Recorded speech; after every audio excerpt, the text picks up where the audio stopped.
पत्नी को जब पता चलता है कि उसके पति और उसके बहू के नाजायज संबंध आपस में चल रहा है तो इसका विरोध करती है और उस पत्नी को इसका विरोध करना काफ़ी ही महंगा पड़ जाता है और उसकी कीमत उसे अपनी जान गंवाकर चुकानी पड़ती है।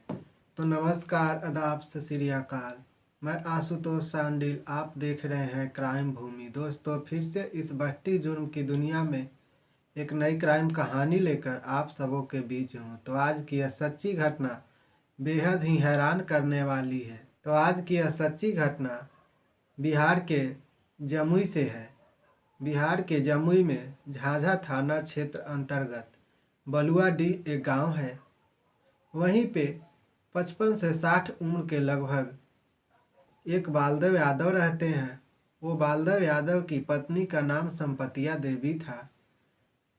संपतिया देवी को अपने पति की अवैध रिश्तों के बारे में अपने ही बहू के साथ पता चल जाता है, जिसका संपतिया देवी अपने पति और बहू दोनों से विरोध करती है कि ऐसा नाजायज संबंध इस घर में नहीं चल सकता।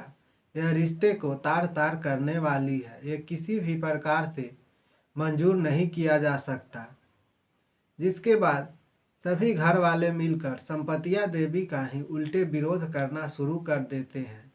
और फिर एक दिन संपतिया देवी इस नाजायज रिश्ते को सहन नहीं कर पाती और फिर एक दिन संपतिया देवी अपनी जीवन लीला समाप्त कर लेती है। जैसे ही यह खबर पूरे गांव में फैलता है और उसके बेटी तक पहुंचता है तो उसकी बेटी ललिता देवी दौड़े दौड़े अपने मायके आती है और अपने माँ की लाश को देखकर वह चीख चीख कर रोने लगती है और फिर थाने में जाती है और पुलिस को सारी बात बताती है। ललिता ने पुलिस से आरोप लगाते हुए बताती है कि मेरे भाई, मेरे पिता और मेरे भाभी तीनों मिलकर मेरे माँ की हत्या कर दिए जहर देकर, और सभी लोग माँ की मृत्यु हो जाने के बाद घर से फरार हो गए हैं। उनका कहना था कि संपतिया देवी की मृत्यु जहर खाने से हुई है। आसपास के लोगों की जानकारी के अनुसार लोग बताते हैं कि ससुर और बहू के बीच नाजायज संबंध था, जिसकी संपतिया देवी विरोध करती थी तो उसे मारा पीटा जाता था।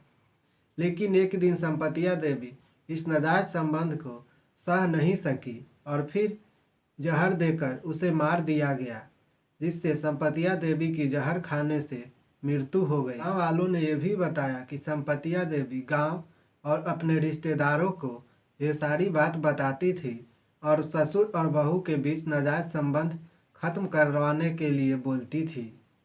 लेकिन किसी ने संपतिया देवी की सहायता नहीं की, जिससे थक हार कर संपतिया देवी अपनी जीवन लीला समाप्त कर लेती है। और उधर ललिता थाने में एफआईआर ने दर्ज कराती है। पुलिस एफआईआर दर्ज कर लेती है और इस मामले की छानबीन में जुट जाती है। और थाना अध्यक्ष संजय कुमार सिंह ने बताया कि संपतिया देवी ने बहू के साथ विवाद में जहरीली पदार्थ खाकर खुदकुशी कर ली है और पुलिस उसके लाश को कब्जे में लेकर जमुई सदर अस्पताल में पोस्टमार्टम के लिए भेज देती है। पुलिस इस घटना में शामिल सभी लोगों की गिरफ्तारी में जुट जाती है। बाकी इस कहानी पर आपकी क्या राय है, कमेंट बॉक्स में ज़रूर बताएं।